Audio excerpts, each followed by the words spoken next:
Manda alguém buscar meu óculos de gente lá em cima. Cadê o óculos? Ih, cara. Boa tarde. Como anunciamos, nós vamos dar uma breve introdução e depois ficamos abertos a algumas perguntas por parte da mídia. Por que estamos usando máscaras agora? Além do general Heleno, que teve contato com alguns daqui, também tivemos positivo agora o teste do ministro das Minas e Energia, o almirante Bento. Então, obviamente, o cuidado nosso tem que ser redobrado. Um breve histórico. Isso começou por volta de outubro, novembro do ano passado, na China. Num primeiro momento, ninguém ficou preocupado com isso, nem no Brasil, nem no mundo. Mas quando adentramos janeiro, esse vírus começou a se propagar por vários locais do mundo. E o Brasil teve efetivamente uma notícia vultosa sobre o mesmo, quando poucas dezenas de brasileiros que estavam na China buscaram o governo brasileiro de modo que eles fossem resgatados. Essa missão foi muito cumprida por parte do governo, bem cumprida. Foram resgatados com sucesso, submetidos a quarentenas e devolvidos aos lares. A luz amarela do governo surgiu daquele momento. Todos os ministros foi determinado que começassem a se preocupar. O que fazer quando o vírus chegasse ao Brasil? E todos nós sabíamos que ele chegaria. Obviamente, é como conter uma expansão do mesmo de forma abrupta. Não tem vacina para o mesmo. Assim sendo, o que nós deveríamos começar a nos preparar, mesmo sem ter recurso, mesmo sem ter um apelo para que todos os poderes agissem numa mesma direção, começamos a nos preparar. Até que os primeiros casos começaram a aparecer no Brasil. Alguns achavam que a gente deveria suspender o carnaval. Tivemos um exemplo, esses dias, um governador quis impedir os brasileiros de irem à praia. Não só foi um fracasso, bem como aumentou o número de pessoas que foram à praia.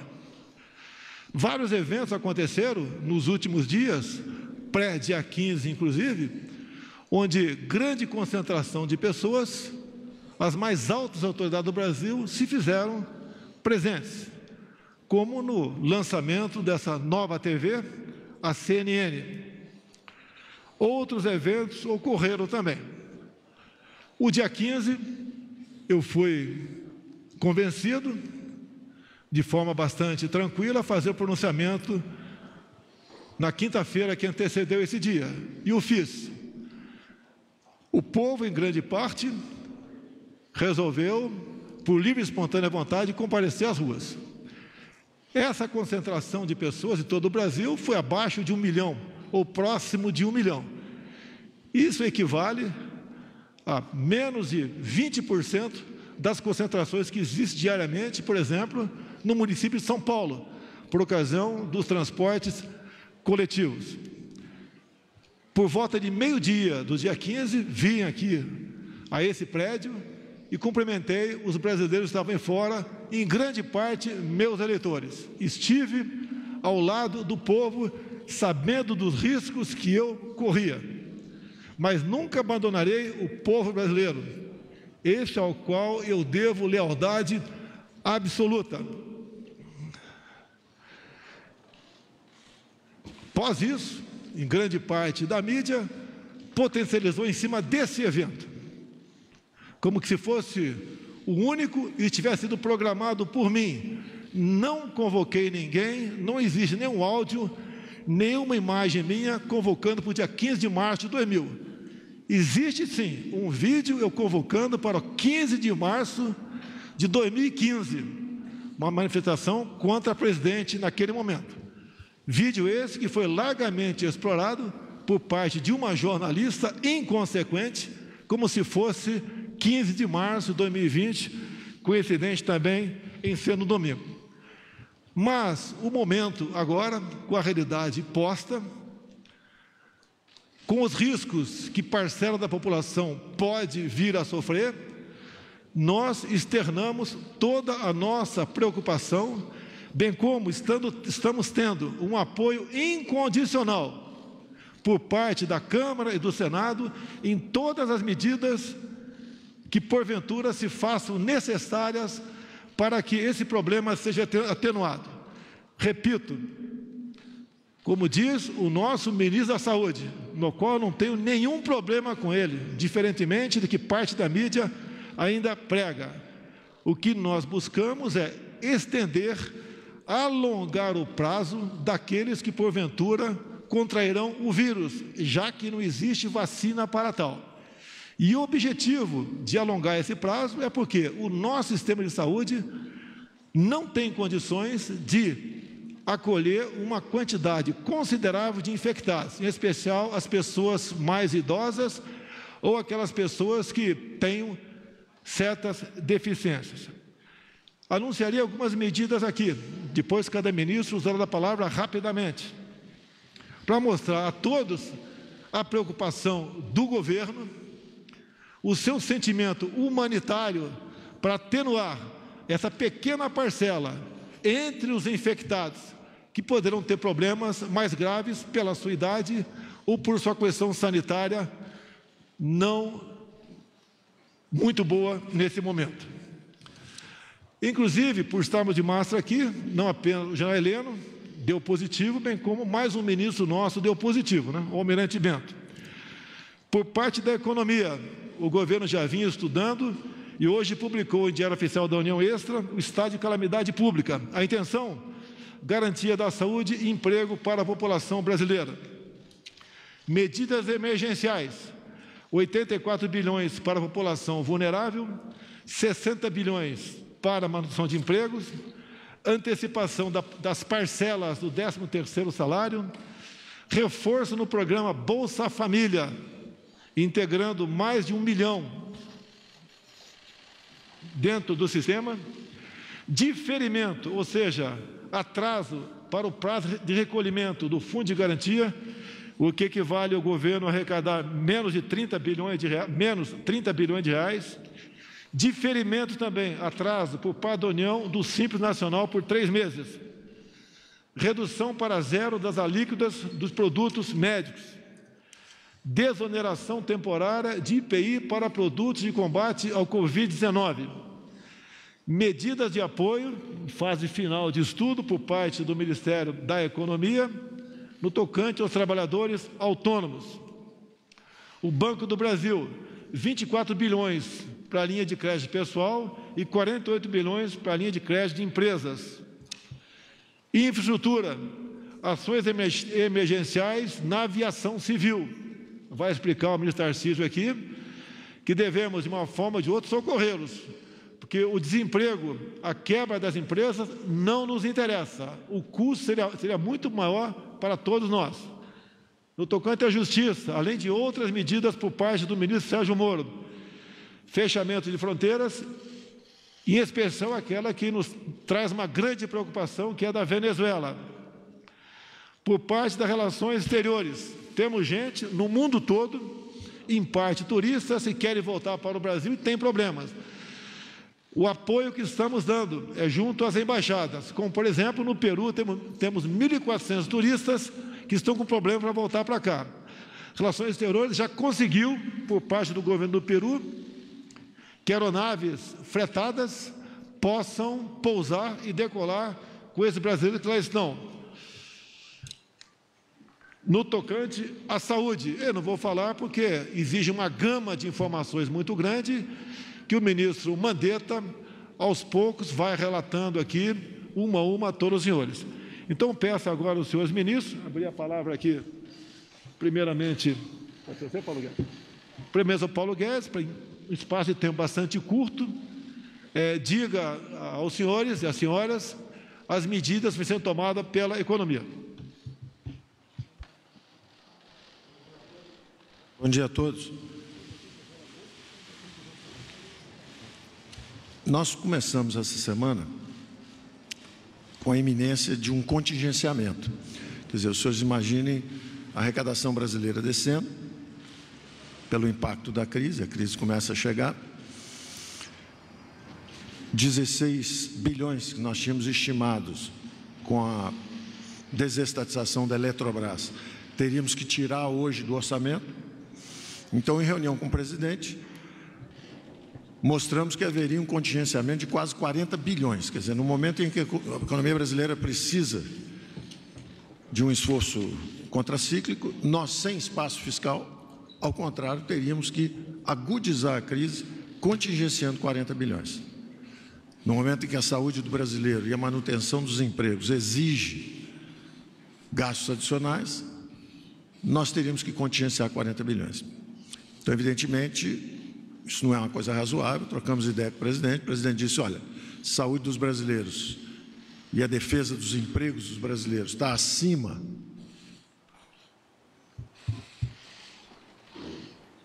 de outros interesses, precisamos fazer isso, então qual seria a solução tecnicamente? E a solução técnica é o artigo 65 da Lei de Responsabilidade Fiscal. Recorrendo ao artigo 65 da Lei de Responsabilidade Fiscal, estão suspensas as metas de resultado primário desse ano. Então, você tem espaço para fazer o esforço contracíclico. Nós já vínhamos tomando medidas com recursos disponíveis. Por exemplo, o presidente, na sexta-feira passada, já tinha transformado o dinheiro da disputa política em dinheiro da saúde. 5 bilhões foram encaminhados para o ministro Mandetta. Nós conseguimos praticamente dobrar isso, com mais 4,5 bilhões do DPVAT. Então, o ministro Mandetta já tem praticamente 10 bilhões para começar a batalha contra o coronavírus. Além disso, tínhamos anunciado nos últimos dias diferimento de impostos, atrasando os próximos 3, 4 meses, e, ao mesmo tempo, antecipação de benefícios, justamente nas camadas mais vulneráveis. Então, antecipamos para abril 24 bilhões de antecipação de 13º dos benefícios de aposentadorias e pensionistas, né, e pensões, mais 24 em maio. Antecipamos também o abono salarial, vem todo em junho, mais 12 bilhões, e desenhamos, então, um programa de 153 bilhões entre diferimentos de impostos e antecipações de benefícios. Então, 150 bilhões para o combate inicial contra essa chegada da crise. No espaço monetário, a mesma coisa, em reuniões do Conselho Monetário Nacional, em reuniões com o Banco Central. O Banco Central flexibilizou, chegaram nessa segunda-feira passada 135 bilhões de recolhimento compulsório, que foram liberados, flexibilizadas as regras de alavancagem de bancos, garantindo em bancos públicos rolagem automática de dívidas sem multa.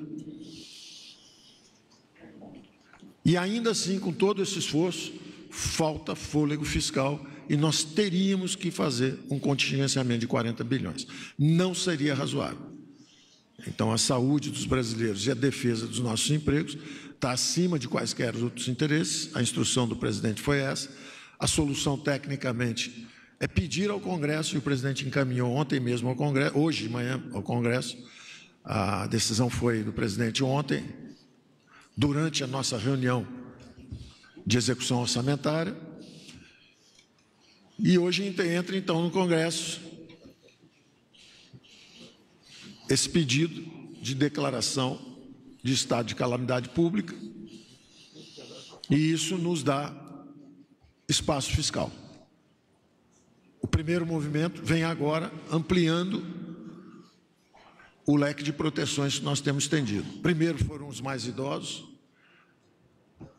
depois nós passamos, os aposentados e pensionistas, depois nós passamos para a flexibilização, vamos conversar sobre isso, dar novas opções de acordos durante esse período de emergência, esses 3 meses, para manutenção dos empregos no segmento formal e, principalmente, uma grande preocupação que o presidente sempre teve é o mercado informal.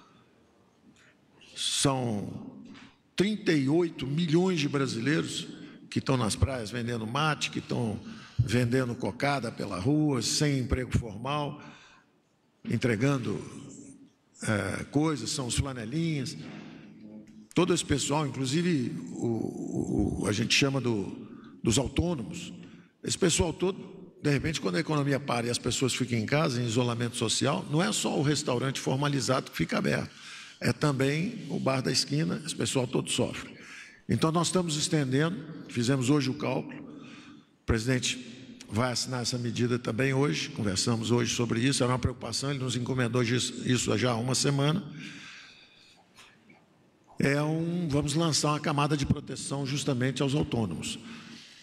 Nós vamos lançar praticamente em torno do Bolsa Família também, R$200, são 2 cestas básicas.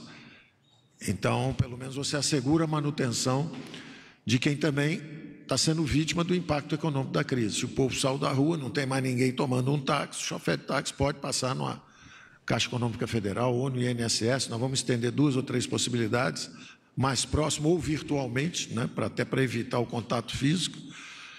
E essas pessoas que estão hoje absolutamente desassistidas, eles estão no cadastro, que nós chamamos de cadastro único. Eles não estão no Bolsa Família, eles não recebem BPC, eles não recebem nada de ninguém. É uma turma valente que está sobrevivendo sem a ajuda do Estado sempre, e de repente eles são atingidos agora. E eles precisam ter pelo menos os recursos para manutenção básica. Então, isso nós estamos aprovando hoje, são 5 bilhões praticamente por mês, 3 meses seguidos são 15 bilhões. Isso é o espaço fiscal, começamos a usar esse espaço fiscal. E assim faremos, a cada 48 horas vamos nos reunindo e à medida que haja um problema aqui ou um problema ali, nós vamos aprofundando a nossa resposta. Eu ficaria por aqui, quer dizer, estamos atuando em várias direções. Estamos baixando as tarifas de importação de produtos médicos hospitalares, vamos renegociar as dívidas em apoio ao ministro Tarcísio das companhias aéreas, estamos examinando também como auxiliar para as empresas que se comprometerem à manutenção dos empregos durante esse período, como auxiliar com uma parcela, o Estado bancando para as micro e pequenas empresas, só os pequenos, nós bancarmos uma parte do salário. Então, tudo isso vai ser anunciado a cada 48 horas, nós estamos monitorando e vamos anunciando medidas à medida que a economia necessite. Obrigado, Paulo Guedes. Agora vou passar para o Antônio Barra, o do médico e almirante, presidente da Anvisa. A Anvisa voltou a ser aquilo que todos nós sempre queríamos, atuante e ativa. Os processos demorados e muito negociados que existiam no passado deixaram de existir em nosso governo. Então, com a palavra, o almirante Barra. Obrigado, senhor presidente. As ações da Anvisa, desde o primeiro momento, na sua atribuição, tem foco principalmente na linha de frente, em portos, aeroportos e fronteiras, trabalho esse que já vem desenvolvendo e já é do conhecimento de todos os senhores, portanto, eu vou me ater a outras questões mais recentes, como a publicação do primeiro edital de chamamento, número 3 de 2020, que convocou todas as empresas a fornecerem informações sobre produtos sujeitos à vigilância e insumos essenciais para o enfrentamento da Covid-19. Isso foi no dia 27 de fevereiro de 2020.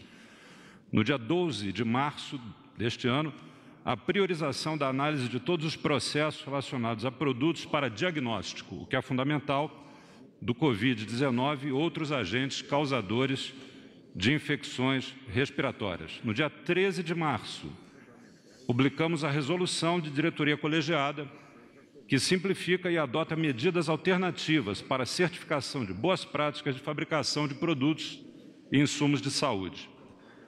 No dia 16 de março, o segundo edital de chamamento, dessa feita para produtos outros da área de saúde, não relacionados diretamente ao coronavírus, mas que são essenciais em caso de hospitalização, e também uma busca proativa, na medida em que as empresas podem ou não responder ao edital, mas fizemos busca proativa das que não responderam na primeira fase.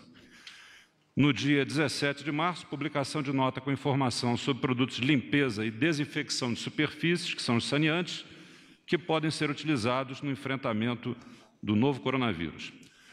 No dia 18 de março, fruto de entendimento com a ministra Tereza Cristina, referente a uma doação de álcool para fins de fabricação de álcool gel e álcool líquido para utilização em hospitais e desinfecção de superfícies. No dia 19 de março de 2020, publicação de resolução que autoriza as farmácias de manipulação a prepararem e venderem álcool gel e outras preparações antissépticas ou sanitizantes de forma direta para o público. Cabe ressaltar, nesse sentido do álcool gel, que é essencial principalmente ao cidadão, embora, conforme o próprio Ministério da Saúde sempre preconiza, a lavagem com água e sabão é a primeira grande medida, a mais simples, nós temos também a publicação em 17 de março dos requisitos técnicos para a produção de álcool a 70%, que encontra-se disponibilizado e já está sendo fornecido e utilizado por laboratórios militares, inclusive, para a fabricação do álcool gel. E em 19 de março de 2020, finalmente, publicação de resolução e critérios dos procedimentos simplificados de registros de medicamentos e produtos para diagnóstico in vitro relacionados à Covid-19. Além dessas medidas, outras tantas estão na pauta, estão sobre a mesa e sofrendo constante atualização para que possamos manter o grau de proteção adequado em relação a essa questão. Muito obrigado, senhor presidente. Inclusive, presidente Barra, a União das Indústrias de Cana-de-Açúcar acabou de anunciar e ofertar a Vossa Excelência a doação de álcool que se fizer necessário para o combate ao coronavírus. Então, para falar agora sobre fechamento de fronteira, entre outras ações, a palavra ao nosso ministro da Justiça, Sérgio Moro. Obrigado, senhor presidente. Muito rapidamente, essas ações do governo federal que vêm sendo tomadas pelo presidente Jair Bolsonaro e seus ministros são centradas, evidentemente, na saúde e, em segundo lugar, na economia, pelos reflexos da economia. O Ministério da Justiça e Segurança Pública tem ajudado como pode. Nós publicamos uma portaria conjunta do Ministério da Saúde e da Justiça para tratar das consequências do descumprimento das medidas previstas na lei do coronavírus, de isolamento e quarentena principalmente. Há uma expectativa, por evidente, de que todos os brasileiros compreendam a seriedade da conjuntura. Claro que não há motivo para nenhum pânico, as pessoas têm que tratar isso com calma, mas evidentemente também seguindo as recomendações médicas e as medidas impostas pelas autoridades sanitárias. A lei não foi clara quanto às consequências do descumprimento e nós entendemos por bem aclarar esses temas em uma portaria, estabelecendo, inclusive, que essas medidas poderiam ser impostas com requisição da força policial, sendo desnecessária autorização judicial para tanto, e, além disso, incorrendo o infrator em tipos penais específicos já existentes no nosso Código Penal. Uma outra preocupação vem sendo as fronteiras. No mundo inteiro, essa movimentação de redução da circulação. Foi tomada essa primeira medida também, aqui uma portaria autorizada pelo presidente da República, pelo Ministério da Saúde, Ministério da Justiça e Casa Civil, para restrição da entrada de estrangeiros provenientes da Venezuela, dado o colapso do sistema de saúde pública daquele país já há muito tempo, e a percepção de que a medida era necessária, tanto para evitar a contaminação no Brasil, disseminação dessa doença, como igualmente a constatação de que o Brasil não teria condições de absorver uma eventual demanda vinda da Venezuela. Hoje tivemos uma reunião presidida pelo presidente da República, com os presidentes do Mercosul, no qual esse tema foi tratado, e está em avaliação dentro do governo federal a possibilidade do fechamento temporário, exclusivamente por medidas sanitárias, da fronteira do Brasil com outros países, nos termos normalmente semelhantes a essa medida feita em relação à Venezuela, claro que talvez com circunstâncias diversas. Uma preocupação dentro do Ministério da Justiça e Segurança Pública vem a ser com o sistema de segurança pública e o sistema penitenciário. Nossa avaliação é que a segurança pública não pode parar, já que os criminosos, infelizmente, também não reduzem as suas atividades por conta da epidemia. Então, é necessário garantir à população a continuidade dos serviços de segurança. No que se refere aos presos, as tratativas, as medidas tomadas, sejam no sistema penitenciário federal, sejam como recomendações ao sistema penitenciário estadual, já que existe a autonomia dos estados, é para restringir as visitas, total ou parcialmente, com o esclarecimento aos presos que se trata não de uma punição, mas sim uma medida destinada a protegê-los e igualmente aos seus familiares visitantes. Isso foi adotado por completo do sistema penitenciário federal e cada estado está restringindo parcialmente e alguns totalmente, a depender da situação específica do local. Além disso, foi editada hoje uma portaria conjunta entre o Ministério da Justiça e Saúde, tratando de medidas profiláticas e preventivas para os presídios, também a título de recomendação, e outras propostas do Ministério da Justiça, além de ações materiais, seja nos presídios federais, ou seja, fornecendo aos presídios estaduais, aos sistemas carcerários estaduais, insumos e equipamentos para a proteção dos presos ali existentes. A minha compreensão é que não se resolve, nós temos que proteger a contaminação dentro dos presídios, mas seria uma solução muito simplista, simplesmente abrir as portas das prisões, já que isso deixaria vulnerável o restante da população. Então, tudo isso tem que ser feito com muito cuidado e de uma maneira progressiva, e os encarregados para tanto são principalmente a administração penitenciária federal e as administrações penitenciárias estaduais. Por último, também medidas relevantes na área da proteção do consumidor. Existe um abalo, evidentemente, dessa epidemia no mundo inteiro, mas aqui também no Brasil, no ponto de vista econômico. Medidas estão sendo tomadas, como foi dito aqui pelo ministro Paulo Guedes, para minorar essas questões. Nós temos uma preocupação em relação ao consumidor. O problema mais premente diz respeito ao abuso de preços. Tem sido tomadas medidas para que nós possamos receber essas comunicações o mais breve possível. E, em particular, na área de transporte, a grande preocupação tem sido com as remarcações das viagens. Há uma necessidade de proteção das aéreas, porque elas estão sofrendo um impacto econômico significativo, mas, por outro lado, não podemos descurar dos interesses dos consumidores. O que foi recomendado é que houvesse remarcação dessas passagens sem cobrança de penalidades aos consumidores, uma maneira de equilibrar os interesses de um lado e de outro. Então, são essas algumas das medidas que têm sido tomadas na Justiça e Segurança Pública, várias delas em conjunto com outras pastas, como aqui mencionado, e existe uma dinâmica própria. A todo momento estaremos tomando novas providências. Em todos os momentos em que a nação brasileira assim precisou, as Forças Armadas sempre estiveram presentes. Com a palavra, o ministro da Defesa, Fernando. Pode. Senhor presidente, senhoras e senhoras, isso é uma guerra. Isso que está acontecendo é uma guerra. Com o inimigo, ministro Mandetta, invisível, feroz, dedicado, que doura a nação. E quando tem uma guerra, o Brasil, os brasileiros podem contar com as Forças Armadas. Sempre contaram, repetindo as palavras do presidente agora aqui. Todos os momentos delicados e importantes do Brasil, o brasileiro e a nossa população estiveram com as Forças Armadas ao lado. E isso será mais uma vez.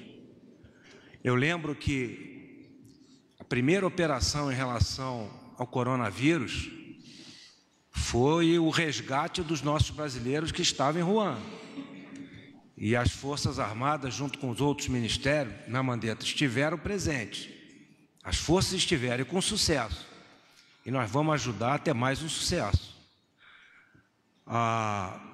Ontem eu expedi uma diretriz minha, ministerial de planejamento, acionei o Centro de Operações Conjuntos, no Ministério da Defesa, integrado pela Marinha, Exército e Força Aérea.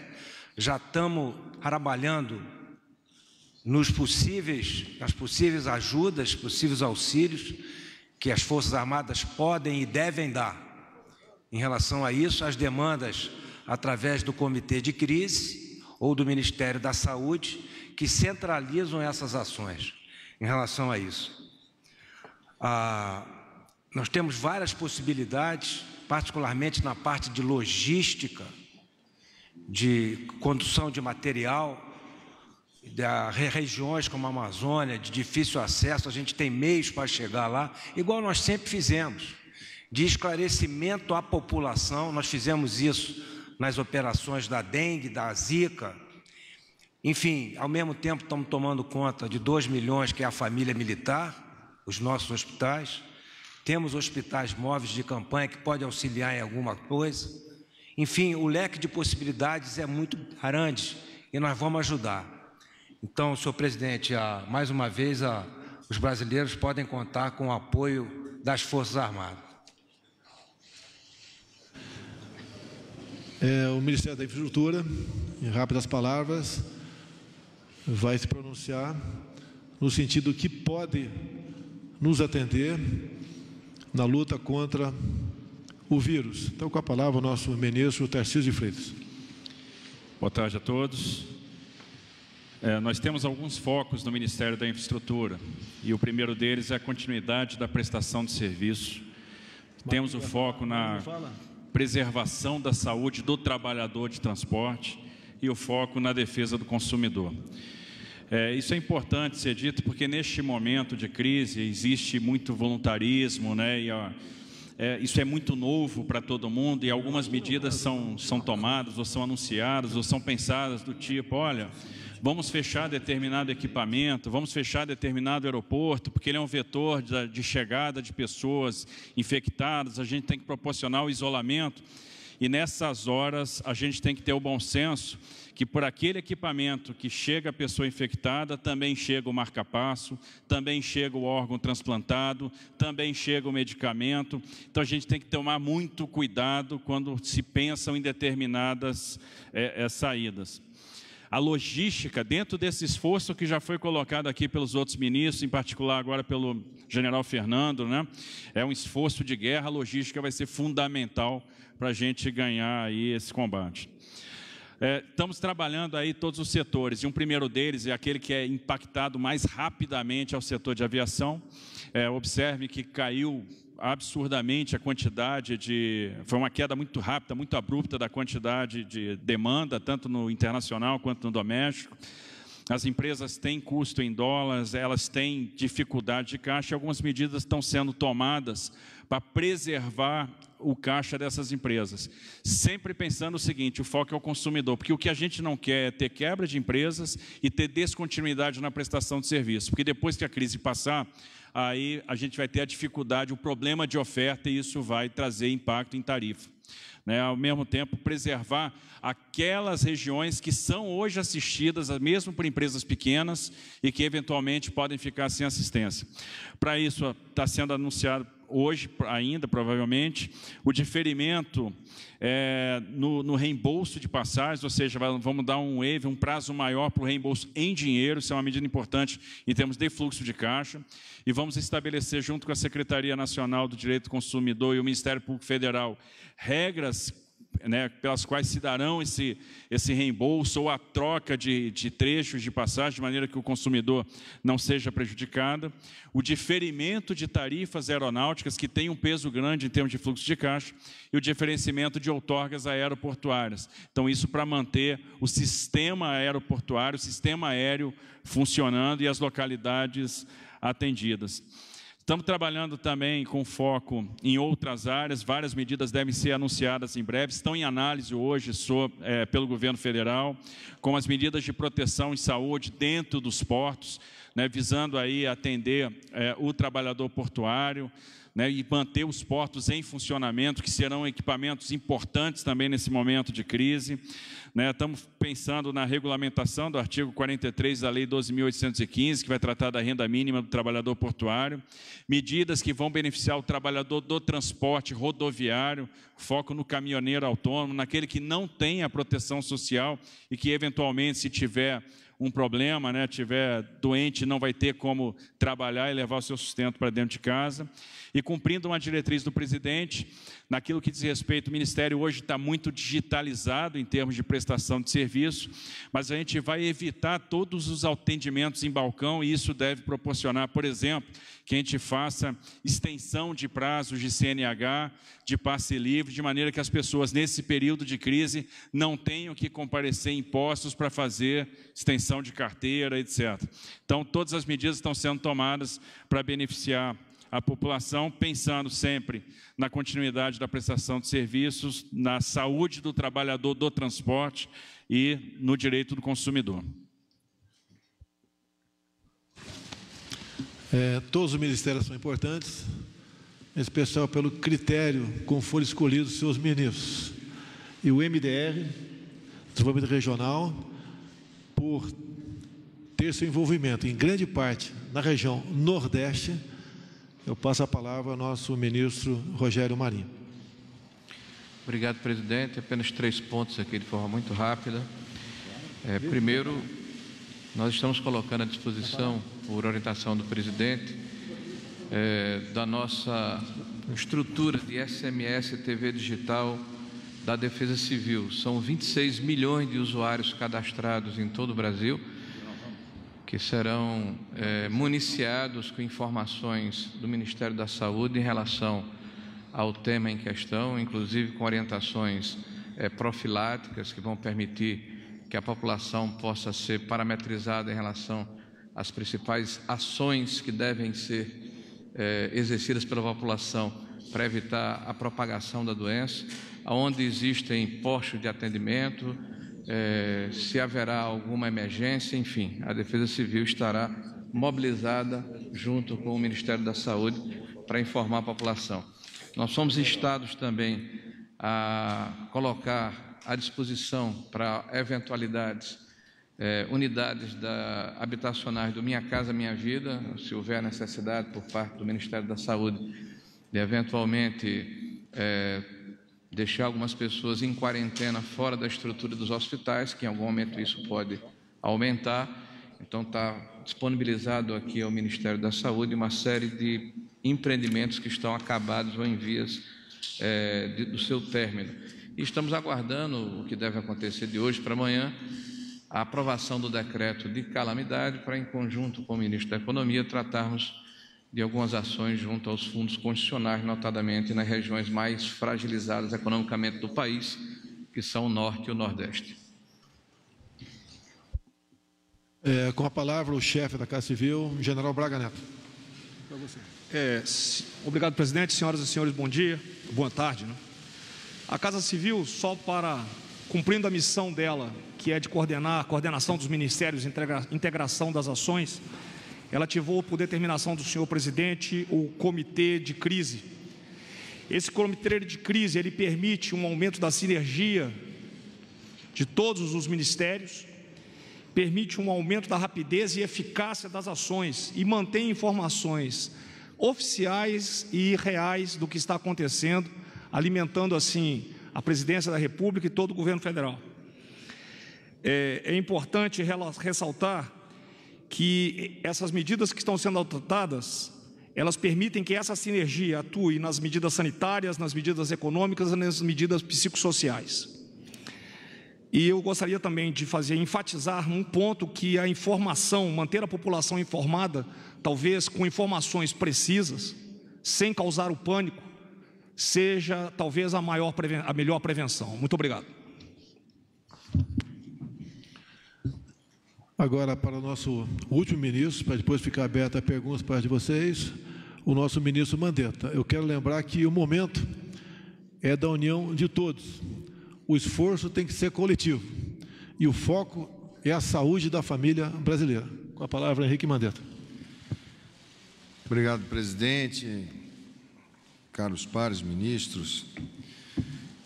Bom, em toda a situação epidêmica, nós temos fases, temos etapas.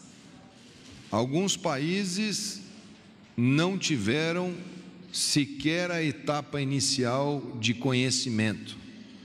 O caso da China, que abre com o desconhecido e quando começa a contar os casos, já estava no seu terço final da epidemia. Não temos os números do que ocorreu lá em Wuhan nos meses de dezembro, novembro, outubro e setembro, quando provavelmente se iniciou os casos.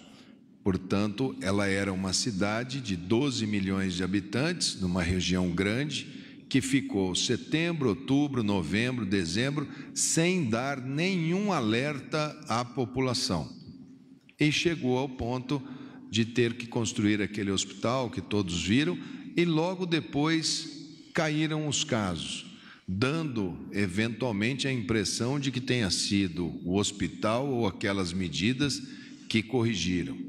Hoje já se sabe, pela marcha desta epidemia em outros países, aonde a gente pega do D0 algumas situações que diferenciam, como é o caso da epidemia no mundo asiático e o comportamento disciplinar asiático, como é o caso do Irã, que foi pego sem um sistema de saúde minimamente organizado, e é o caso da Europa, onde nós temos os números ocidentais de diferentes países.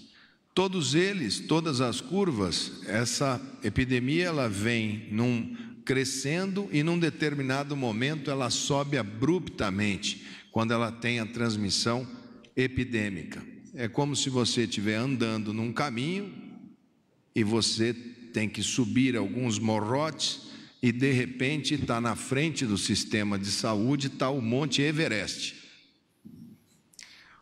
Se nós formos subir todos o Monte Everest, muitos não aguentarão, porque nós não teremos equipamentos, não teremos estrutura para subirmos todos ao Monte Everest. Agora, se conseguirmos não ter um monte tão alto, tão inclinado, se conseguirmos ter uma montanha igual às montanhas de Minas, alargarmos um pouco esse pico, muitos terão dificuldade de subir e descer umas montanhas, os mais frágeis. Mas essa caminhada pode ser bem menos pesarosa do que a travessia do Everest.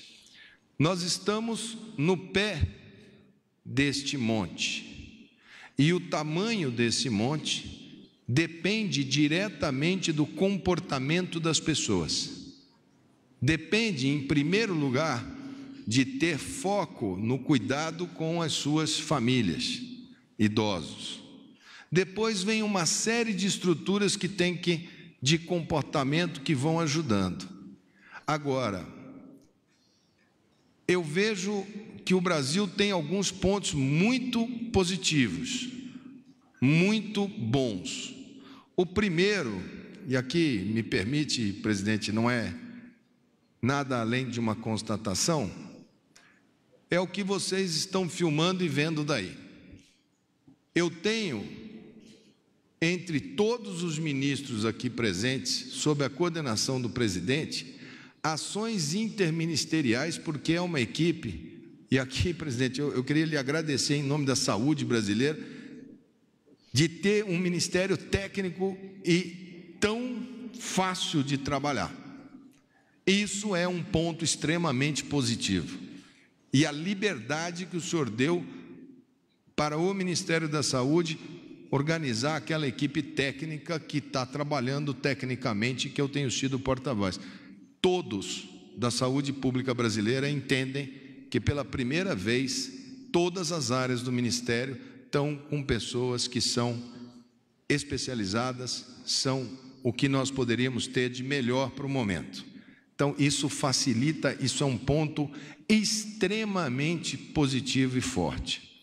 O segundo é que algumas ações da natureza do nosso sistema, o SUS está presente em todos os municípios brasileiros. Eu não tenho uma cidadezinha brasileira, não tem uma comunidade quilombola ou indígena que não tenha o SUS. Nós podemos ter dificuldade? Podemos, mas o sistema de saúde vai estar ao lado dos 215 milhões de brasileiros. O presidente me colocou no começo, as primeiras vezes que eu trouxe, presidente, qual é a conduta? Abra todos os números, transparência total, vai mantendo informado tanto a sociedade quanto ao governo. Todos os passos foram dados nesse sentido. Nossa vigilância é considerada hoje, de todos os países, a que pegou os casos dentro do Brasil com mais rapidez. Conseguimos seguir paciente por paciente, identificamos transmissão sustentada por nexo epidemiológico. A grande maioria dos países começou a perder pacientes quando chegava em 80 casos. Eu sei que muitos ficaram na porta de hospitais. Essa notícia, como ela era uma notícia muito cobiçada, todo mundo morreu, e a gente estava aguardando que qualquer momento poderíamos ter que dar essa notícia. Em tempos de internet, se a gente for contar um por um dos que falecem por problemas respiratórios, nós vamos contar muitos. Mas nós tivemos o primeiro caso quando já tínhamos praticamente 300 casos confirmados. Os casos confirmados são importantes para a gente? São. Mas a gente sabe que existem muitos casos que estão acontecendo em paralelo, que não estão ainda nas estatísticas. Então a gente deve começar a perceber agora a subida dos casos. Hoje concluímos, lá no laboratório nosso federal, Evandro Chagas, no Pará, todos os laboratórios centrais dos estados estão capacitados com os equipamentos para poder rodar os exames nos estados. Acabou remessa de amostra. Estamos trabalhando hoje com a produção máxima de kits. Devemos chegar aí em torno, estamos nos preparando com a única estrutura Fiocruz e uma outra Paraná, devemos chegar a 1 milhão de kits. Vamos abrir agora para outras estruturas poderem produzir também. E se tivermos possibilidade de aquisição, adquirir também. Vamos trabalhar com um bom número de kits que nós utilizaremos muito para fazer o diagnóstico nos nossos pacientes mais difíceis, aqueles com mais de 65 anos. E teremos o teste de imunoglobulina, de anticorpo, para fazer da população de uma maneira geral, para termos a exata noção da epidemiologia. Devemos anunciar nos próximos dias o maior serviço de teleatendimento provocado, monitorado. Nós pretendemos fazer um volume muito grande de controle por algoritmo. Será uma maneira que a gente vem discutindo com os nossos epidemiologistas, com as nossas equipes, e deveremos ter uma ferramenta bem inovadora para que todo brasileiro possa receber a chamada e, ao digitar sinais e sintomas, a gente classificar o risco e mantê-lo sistematicamente monitorado. Até sexta-feira a gente apresenta. Também a telemedicina aí, de médico para atenção básica, e de médico para CTI. Nós vamos regulamentar a telemedicina, o teleatendimento, a teleconsulta para todo o território nacional durante essa epidemia. Já organizamos a próxima reunião com os secretários estaduais. Todos os estados terão que ter o seu cenário.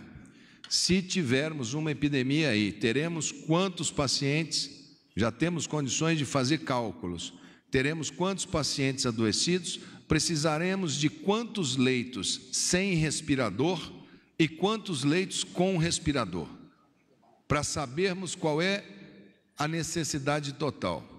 Nós estávamos, e hoje o presidente determinou, muito preocupados por conta de aquisições, de venda de respiradores por parte do Brasil. O presidente determinou, o ministro Paulo Guedes foi extremamente ágil, aonde nós interrompemos a exportação de itens que nos são extremamente importantes para o enfrentamento, principalmente respiradores. A criação, junto com o ministro Braga Neto, que fizemos já ainda na época, no início, quando reconhecemos a epidemia, fizemos o comitê interministerial para amparar as medidas de saúde. Agora, elas são muito maiores do que a competência apenas da saúde. O espectro é muito maior. Quando se fala em fechamento de fronteira, que precisa do ministro Moro, precisa das relações exteriores, os impactos econômicos, é muito fácil falar, fecha tudo, não deixe ninguém sair, quando as pessoas têm ainda muita informalidade, pouco recurso. Precisa ser criado planos de alternativa econômica, e eu preciso muito da equipe do ministro Paulo Guedes. Esses fechamentos de estrada, presidente, que alguns governadores insinuam, nós precisamos trazer isso, essa logística, Tarcísio, ela é de interesse nacional, porque não adianta fechar tudo e faltar o frango que está pronto para chegar, porque daí você segura uma coisa e desabastece a outra. Se eu não chegar com cloro, para pôr o cloro na água de todo o Brasil, que é servida para 200 milhões de brasileiros, a gente sai do vírus e cai em problema de qualidade de água. Então, é necessário que isso, quando for feito, ela precisa ter ótica mais centralizada, e é isso que a gente está vendo agora, a partir desse momento, muitas medidas serem mais centralizadas, já que são típicas de momentos de epidemia.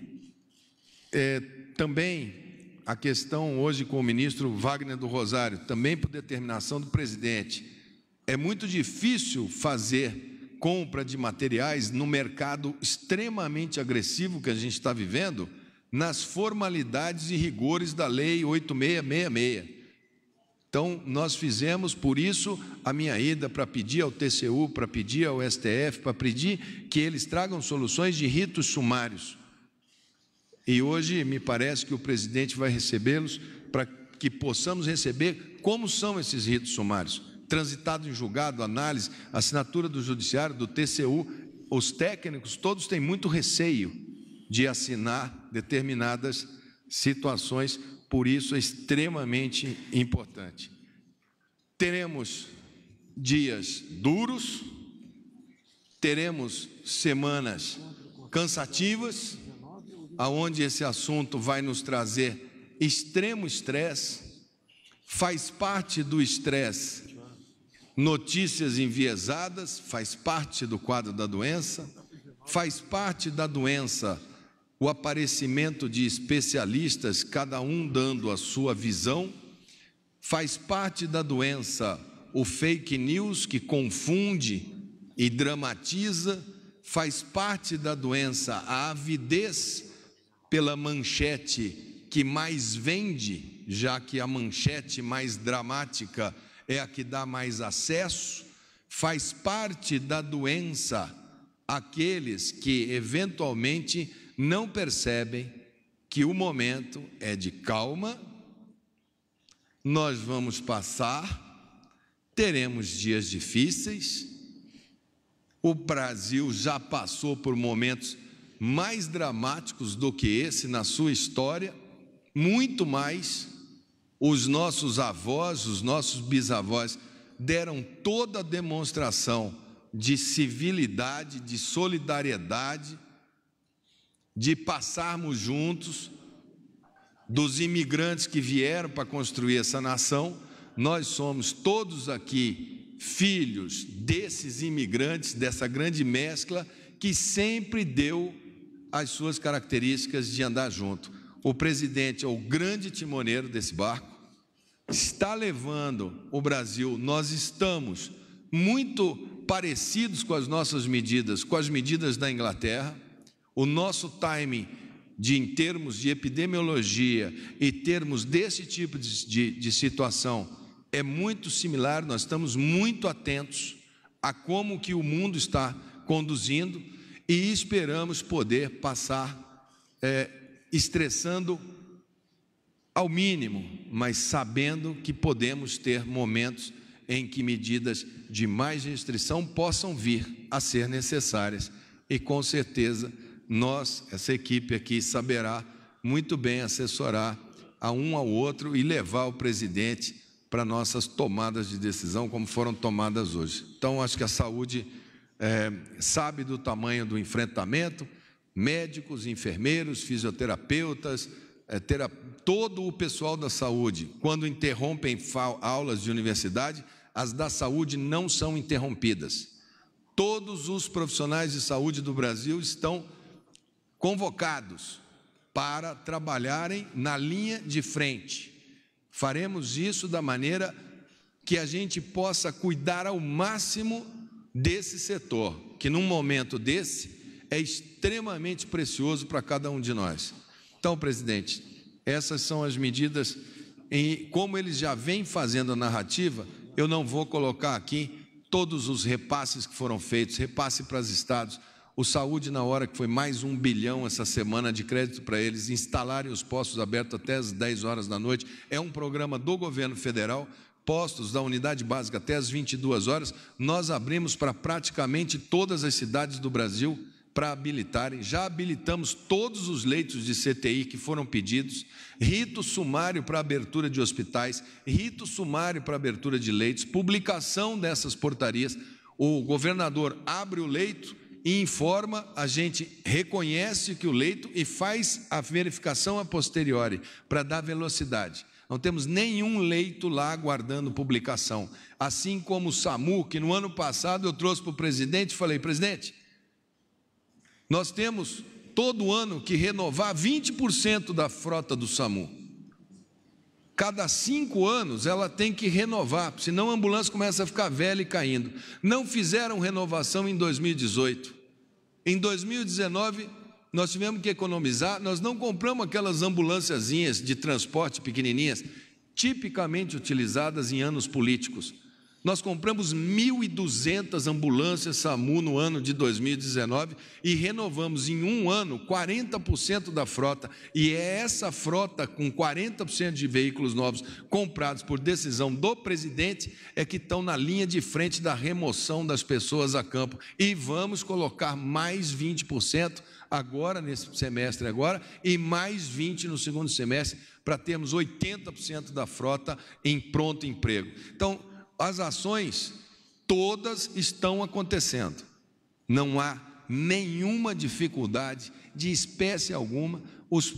Acredito que, pelo contrário, para a saúde nunca foi tão bom, tão confortável para todos os que estão na saúde. Tem diálogo aberto comigo, desde a Academia Nacional até o pessoal que trabalha na cozinha do hospital, na manutenção do hospital, que eu vou precisar deles também, pessoal da estiva, pessoal que está ali na frente carregando o piano.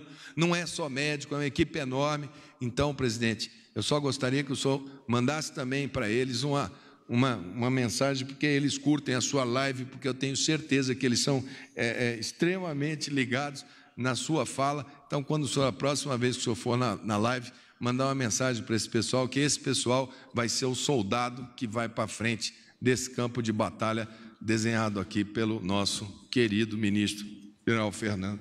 Acho que é isso, as principais notícias de hoje são essas. Eu quero mais uma vez agradecer aos presidentes da Câmara dos Deputados, Rodrigo Maia, do Senado, Davi Alcolumbre, do Supremo Tribunal Federal, Dias Toffoli, da PGR, o senhor Aras, do TCU, José Múcio, e do STJ. Senhor Noronha, pelo apoio, pela presteza, pela consideração, em juntos buscarmos solução para esse problema que passa a ser um problema de todos nós. A saúde da família brasileira e o emprego de nossos homens e mulheres. Eu queria passar a coordenação agora da SECOM para as perguntas por parte dos senhores profissionais da imprensa. Serão, então, 8 perguntas. Cada jornalista inscrito poderá fazer apenas uma pergunta, conforme as regras divulgadas à imprensa. A primeira pergunta é da jornalista Simone Iglesias, Bloomberg. Boa tarde, presidente. Boa tarde, ministros. São 8.000 casos de morte hoje no mundo, 2 no Brasil por conta do coronavírus. O senhor vem dizendo sistematicamente que há uma histeria e também falou que se superdimensiona a crise. Eu queria saber se o senhor minimizou isso inicialmente ou se realmente há uma preocupação geral mundial aí com o vírus e com o que está acontecendo. Obrigada. Esse sentimento de histeria passou a acontecer depois do dia 15 de março. A minha obrigação como chefe de Estado é se antecipar a problemas, levar a verdade à população brasileira, mas que essa verdade não ultrapasse o limite do pânico. Como disse o ministro da Saúde agora há pouco, nós passaremos por isso. Já tivemos problemas mais graves no passado, que não teve essa comoção toda ou repercussão toda por parte da mídia brasileira. O momento agora é de união de todos, é de reflexão e buscar soluções. A verdade está aí. É uma questão grave, mas não podemos entrar no campo da histeria. Então, esse sempre foi o meu pensamento, esse sempre foi o meu papel como chefe de Estado. Levar paz, tranquilidade a todos, sem deixar de se preocupar, obviamente, com as consequências do que estava se aproximando. Tudo o que fiz foi para levar tranquilidade ao povo brasileiro enquanto nos preparávamos para o que viria a acontecer. E repito, é grave, é preocupante, mas não chega ao campo da histeria ou de uma comoção nacional. E é dessa forma que nós encararemos essa questão. Próxima pergunta, jornalista Leandro Magalhães, da CNN Brasil.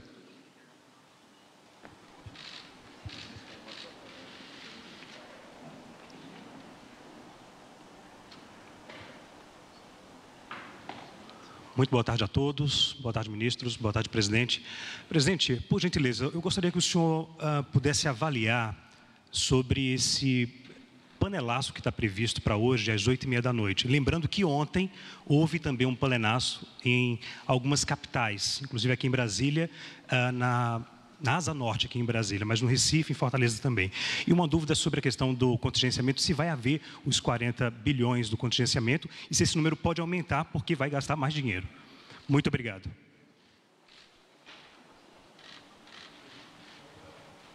Tabi, vou deixar para o ministro Paulo Guedes responder. No tocante ao panelaço, parece que é um movimento espontâneo por parte da população.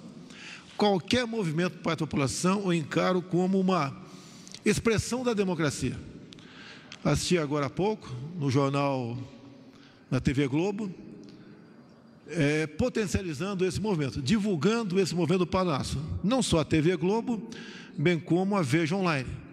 Mas não vi esses 2 órgãos de imprensa, como deve ter mais com toda certeza, falando que também corre nas mídias sociais um panelaço às 21 horas favorável ao governo Jair Bolsonaro.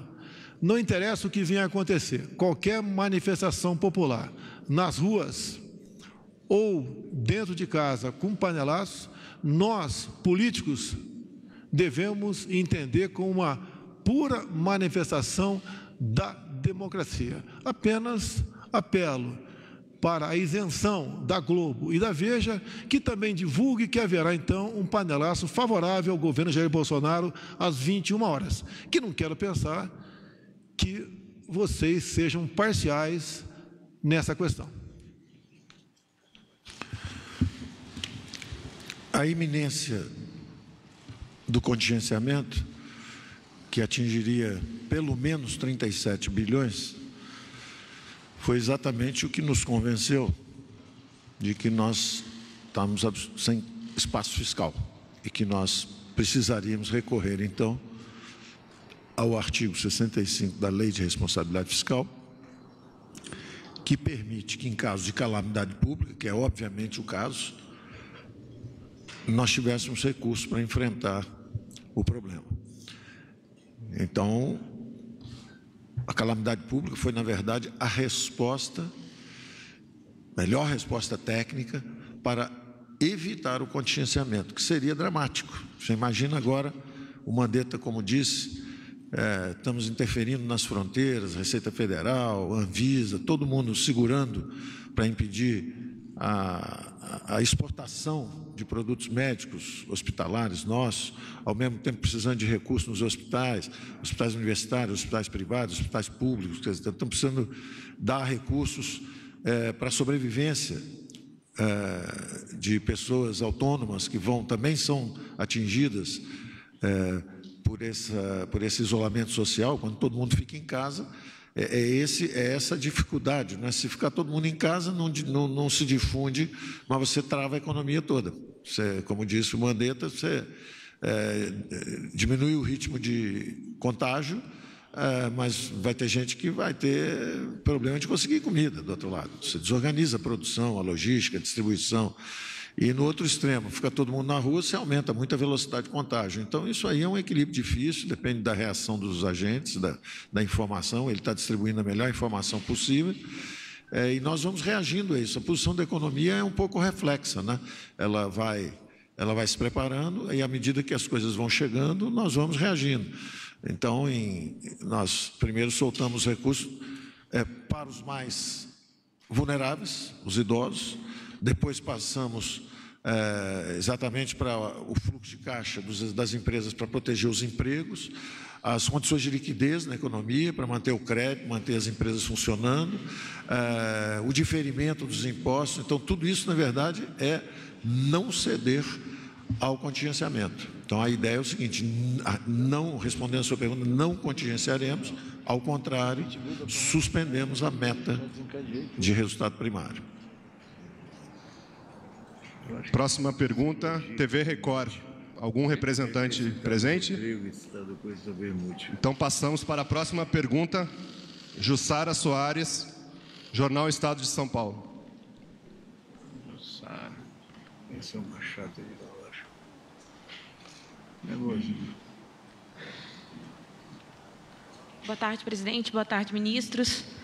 Presidente, hoje 2 ministros testaram positivo para o coronavírus. Eu queria saber se, a partir desses resultados, o senhor considera que agiu errado ao ir domingo ao encontro dos manifestantes, uma vez que o senhor também não tinha esses resultados, esse segundo resultado. Obrigada. Quando eu fui domingo, aqui, na rampa desse prédio, não fui à rua, eu não estava infectado, muito pelo contrário, já tinha um parecer dando como negativo. Outra coisa, senhora Jussara, eu vejo muitas vezes jornalistas na frente de batalha, como já vi na guerra do Iraque, entre outros momentos. Isso é arriscado, mas é o papel de vocês. Eu, como chefe do executivo, o líder maior da nação brasileira, tenho que estar na frente, junto com o meu povo. Não se surpreenda se você me ver nos próximos dias entrando no metrô lotado em São Paulo, entrando numa barcaça na travessia Rio-Niterói e horário de pico, ou dentro de um ônibus em Belo Horizonte. Isso longe de demagogia ou populismo. É uma demonstração que eu estou ao lado do povo, na alegria e na tristeza, para comemorar alguma coisa ou para chorar outra. É o exemplo que eu sempre dei na minha vida enquanto soldado do Exército Brasileiro. Inclusive, eu cheguei aqui, era por volta de meio-dia, já comprovadamente que eu não tinha problemas. E tudo correu na normalidade. Acabou de sair um segundo exame nosso aqui, sem problemas também. É o risco que o chefe de Estado deve correr, assim como vocês correm, quando estão na linha de frente, numa guerra real, fazendo a sua cobertura. Tenho muito orgulho disso. E nesse momento, ao contrário, que muitas mídias, em especial a grande mídia, divulgou, em nenhum momento eu usei da palavra para falar contra o Congresso Nacional ou contra o Supremo Tribunal Federal. Muito pelo contrário. Se tiver que falar um dia em público, falarei da importância dessas duas instituições para o destino do nosso país, em especial pelo papel da defesa da democracia que eles exercem. E as possíveis diferenças que possam haver entre um ou outro integrante do Executivo, da minha parte, vocês não viram até o momento nenhuma só crítica minha ao longo desses últimos 15 meses, a não ser ao vivo agora, junto à CNN, no último domingo, que eu falei algumas poucas palavras, mas em momento nenhum de agressão ou ofensa a qualquer um desses poderes, que nós devemos sempre, cada vez mais, buscar a harmonia, porque através de nós, de pouquíssimas pessoas, que somos nós, chefe de poderes, que nós, através do nosso entendimento, podemos sim fazer um grande acordo com o povo brasileiro, de modo que esse país, que tem tudo para ser uma grande nação, realmente, um dia ele venha ocupar o lugar de destaque que ele merece no cenário mundial. No mais, prezada senhora Jussara, muito obrigado pela pergunta. Se um dia tivermos uma batalha em algum lugar, tenho certeza que você se voluntariar para fazer a cobertura para o glorioso Estado de São Paulo. Afinal de contas, o Estado de São Paulo foi o jornal do meu primeiro emprego no Brasil nos anos 60. Jornalista Délis Ortiz, TV Globo.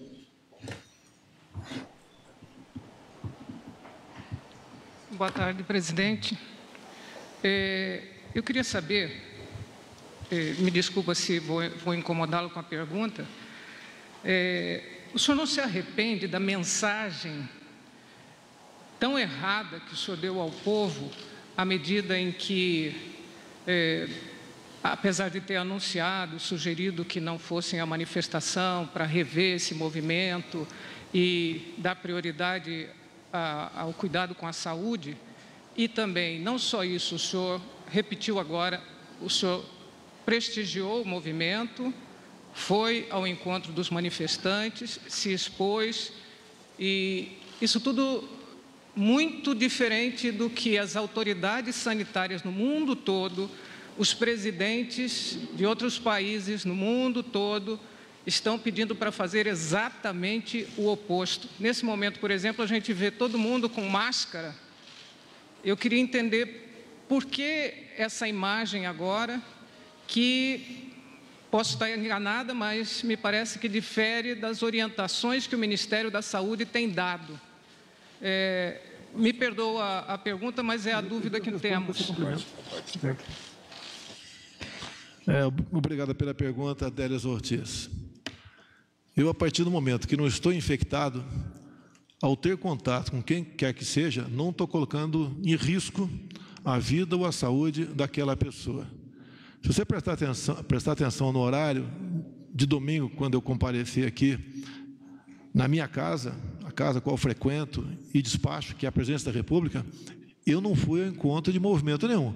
Muito pelo contrário, me orgulho. O movimento que veio ao meu encontro é sinal que eles me respeitam, me consideram e me têm realmente como líder.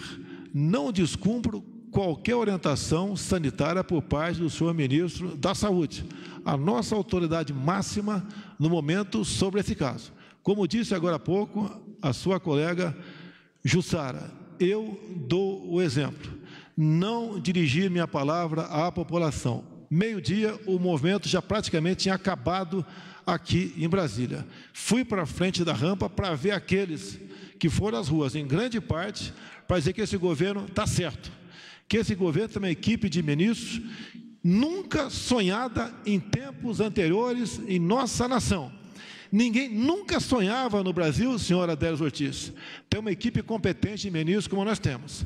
E grande parte de vocês, em especial a Globo, não deixa passar a oportunidade para dizer que o time vai bem apesar do seu técnico. Isso é uma maneira que, no meu entender, não considero ser leal por parte do jornalismo. Se o time ganha, parabéns a todos. Se o time perde, como se vê no futebol, o primeiro a ser demitido é o técnico. O nosso time está ganhando de goleada. Duvido que quem venha me suceder um dia, eu acho muito difícil, consiga montar uma equipe como eu montei e tive a coragem de não aceitar pressões de quem quer que seja. Então, se o time está ganhando, vamos fazer justiça, vamos elogiar o seu técnico. E o seu técnico chama-se Jair Bolsonaro.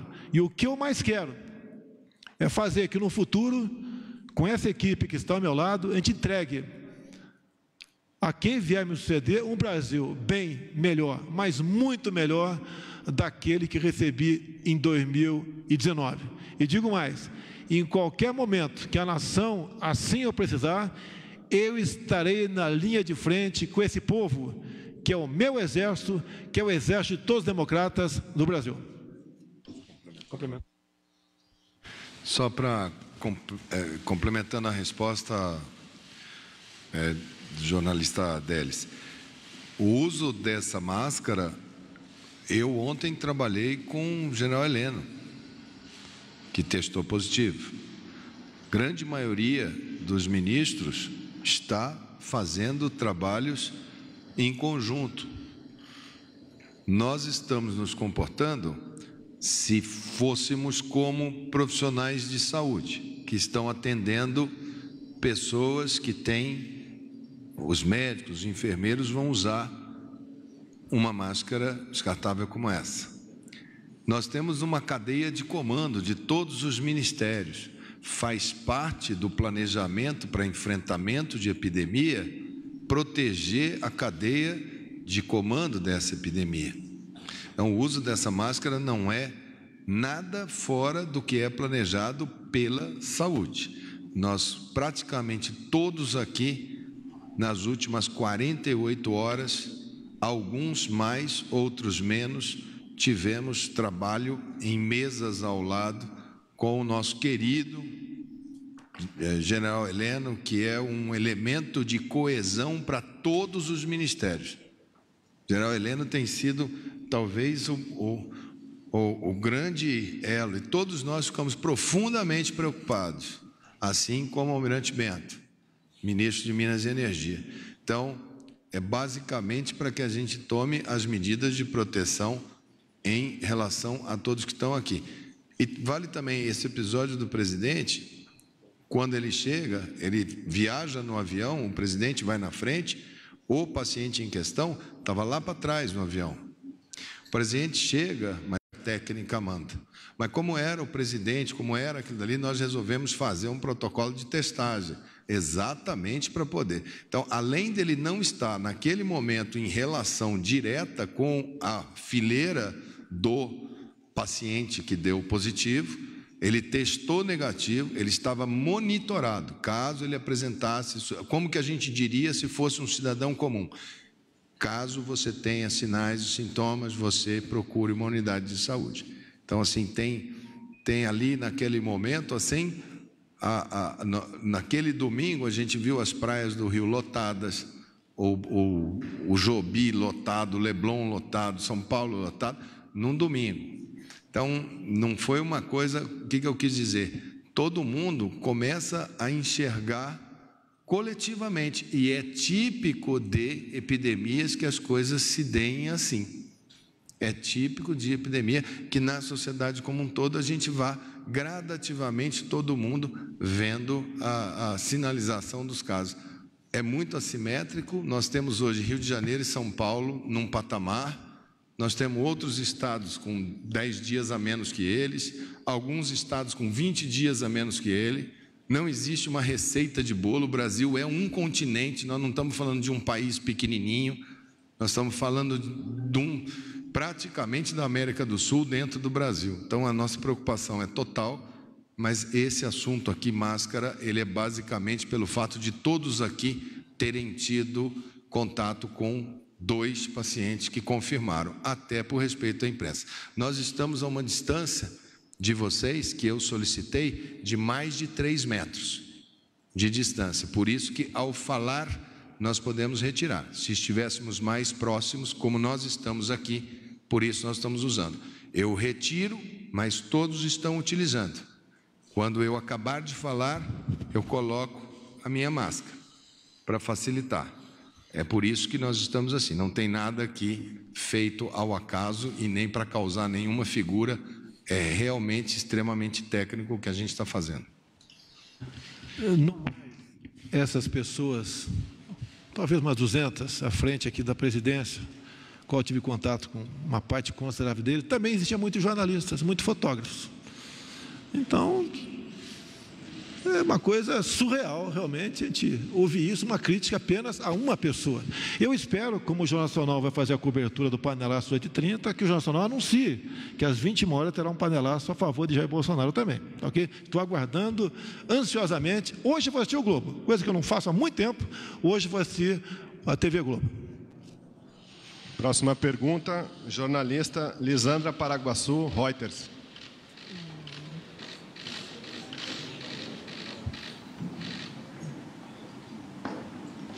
Boa tarde, presidente. Boa tarde, ministros. Ministro Mandetta, o protocolo internacional que a OMS tem pedido é que todas as pessoas suspeitas sejam testadas com ou sem indícios de ter o coronavírus. O Brasil está testando apenas as pessoas que estão com sintomas. Eu sei que existe uma falta de exames, mas eu quero saber se o Brasil vai chegar nesse protocolo, que é o protocolo que deu certo, por exemplo, para controlar a epidemia na Coreia, né? E eu também queria saber do ministro Tarcísio se as medidas de infraestrutura para as aéreas vão incluir também as concessionárias dos aeroportos. Vai ter alguma medida para as concessionárias que estão tendo problemas? Bom, testes diagnósticos em epidemia, confirmações. Tudo que é recomendado na história das epidemias é fazer a testagem até que você tenha transmissão sustentável. A partir do momento que você tem a transmissão sustentável, fazer por sentinela e amostragem. Há um exemplo clássico numa aula que eu assisti de epidemiologia, lá pelos anos 80, com meu saudoso professor da Fiocruz, Luiz Fernando, que ele falava, em epidemia, primeiro passa um animal que você não sabe o que é. Aí você faz um DNA dele e fala, é um gato. Depois passa outro. Você faz de novo o DNA e fala, é um gato. Depois que passam 10 gatos, você olha e fala, tem rabo de gato, cor de gato, bigode de gato, olho de gato, orelha de gato. Eu posso dizer que isso é um gato.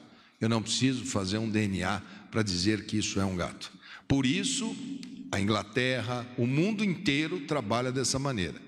A Organização Mundial da Saúde, do senhor presidente da organização Tedros, ele coloca todo o planeta deve fazer o teste de 100% das pessoas.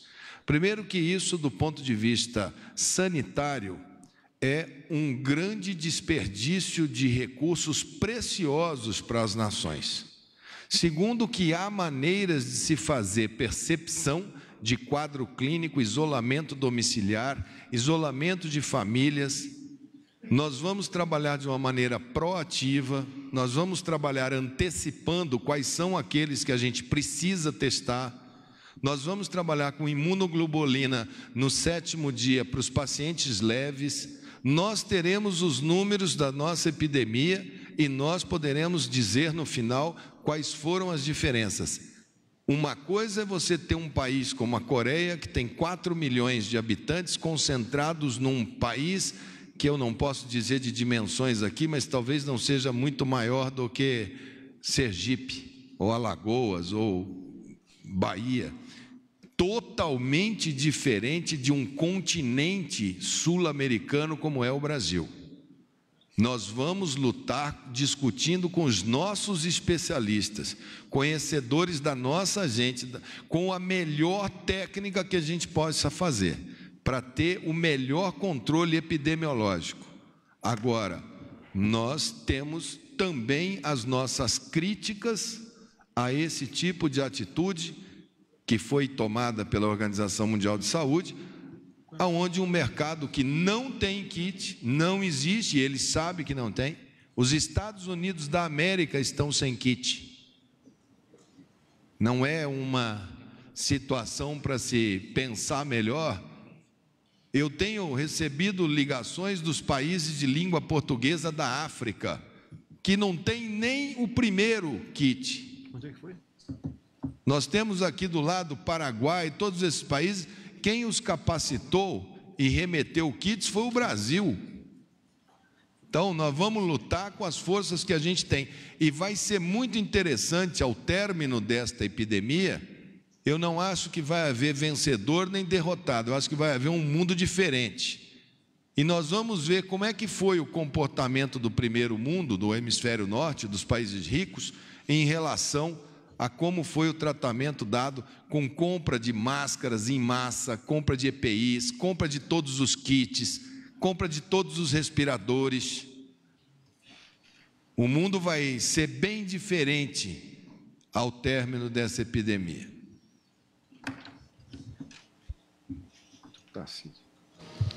Bom, eu agradeço a pergunta. Na verdade, o que a gente está propondo são medidas de apoio ao setor aéreo. Como eu falei, um dos focos nossos é a continuidade da prestação de serviço e também a gente está olhando o consumidor. E aí nós estamos olhando o setor como um todo, então não só as empresas aéreas. E quando a gente fala em setor aéreo, os diferimentos que vão ser dados valem para as 3 grandes, mas valem para as pequenas também, valem para aquelas empresas de aviação regional. Então, abrange o setor como um todo. Como cai a demanda, cai a quantidade de voos, cai a quantidade de movimentos, menos pessoas frequentam os aeroportos e as obrigações financeiras das concessionárias são as mesmas, nós estamos dando o diferimento das outorgas aeroportuárias. Então, ao invés da outorga ser paga agora no meio do ano, por exemplo, ela vai ser paga no final do ano. Então, o setor abrange aeroportos e abrange também as medidas, abrange aeroportos e as companhias aéreas. Próxima pergunta, jornalista Fábio Murakawa, Jornal Valor Econômico.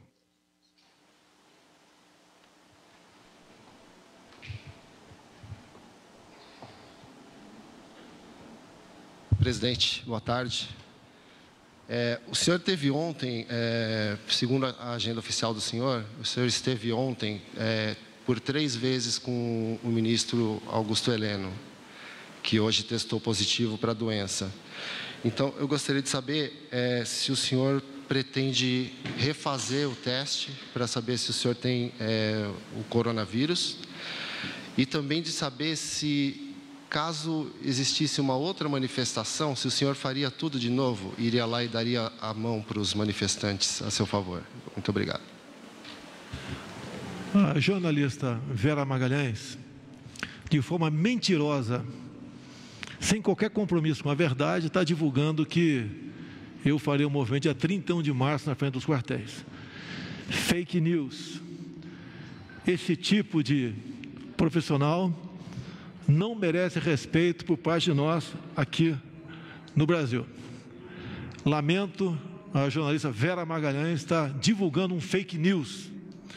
Ela poderia ser convocada se tivesse uma maioria consciente na CPI do fake news para falar sobre isso daí. Já há algum tempo, nós abolimos aqui o cumprimento de mãos na presidência.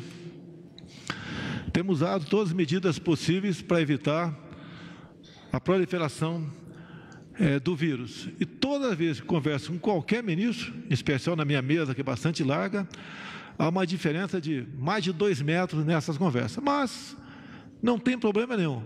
Eu não sei o prazo mínimo, o Mandetta pode me dizer, quando é que eu posso me submeter ao novo exame, sem problema nenhum, posso me submeter ao novo exame se dá positivo ou não o coronavírus.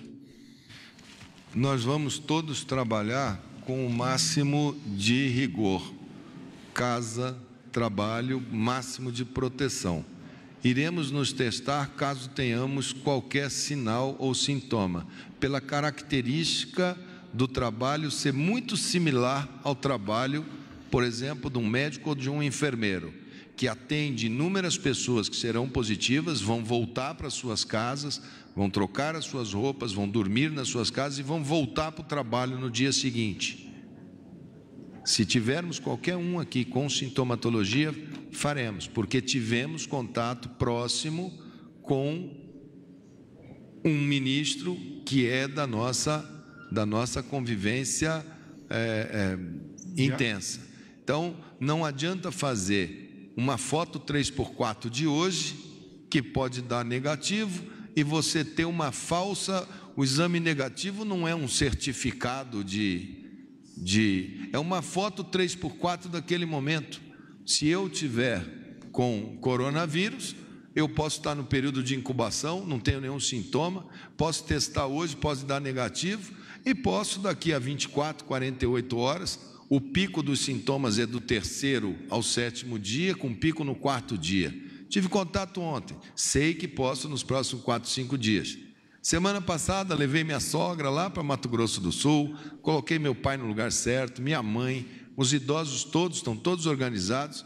Quem fica comigo em Brasília é minha esposa, que é médica e trabalha no Agarram, que é o hospital de referência. Então, eu também tenho essa outra frente de proximidade. E a gente está tomando todos os cuidados, mas todo mundo aqui vai trabalhar com esse conceito, porque está todo mundo aqui na cadeia de comando. E a todos os ministros eu pedi que todos eles tenham o número 2, o número 3, o número 4, a sequência para trabalhar de casa, trabalhar por vídeo, mas ter as pessoas, ter quem possa assinar, porque isso aconteceu em outros países que não prepararam e o comando houve vacância de comando. Foi a mesma coisa que eu falei para o STF, a mesma coisa que eu falei para o Legislativo, que todos têm que ter os seus planos e linhas para podermos estar todas as instituições funcionando e todos os ministérios funcionando.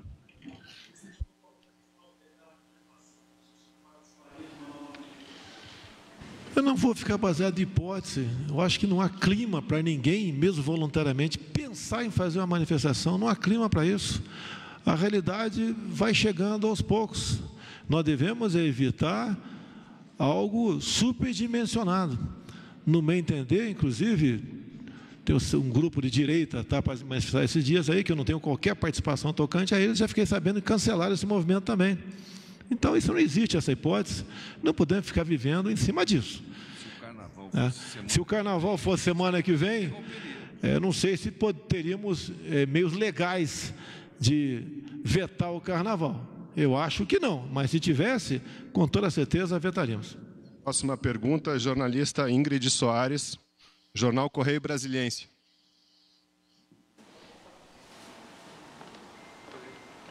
Boa tarde, ministros. Boa tarde, presidente. Eu sei que é um trabalho conjunto de todos os ministérios, mas eu gostaria de saber qual que é a avaliação que o senhor faz do trabalho do ministro Mandetta em relação ao coronavírus, a esse enfrentamento do coronavírus.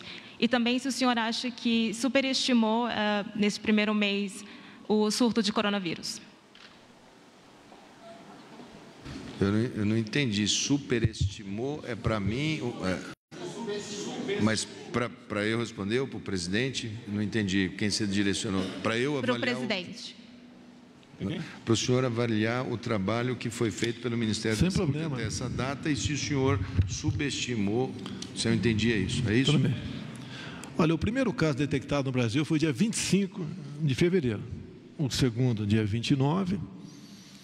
E depois, dia 4 de março, mais 2 casos.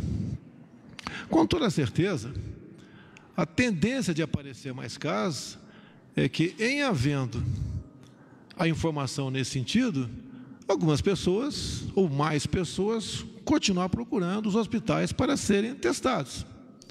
Esses números, no meu entender, estavam acontecendo já no passado, mas como ninguém procurava, muita gente, eu acho que o Mandetta pode confirmar que ele é autoridade nesse sentido, já deve ter tido em dezembro, talvez, final de dezembro, começo de janeiro, e como não se sentiu incomodado, ou obviamente porque era sintomático, não tornou-se público. Então não houve superestimar ou subestimar, sabíamos que ele viria. e fazíamos comparações com alguns países no mundo.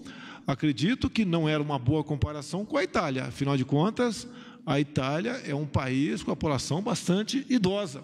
Como eu comparei a Itália com uma micro-região no Brasil, que é o bairro de Copacabana, que sempre andava por lá, entregava cartas pessoalmente, durante anos entreguei carta pessoalmente na região, e era comum em apartamento ter uma pessoa, ou ele ou ela, viúvo, ou um casal de idosos.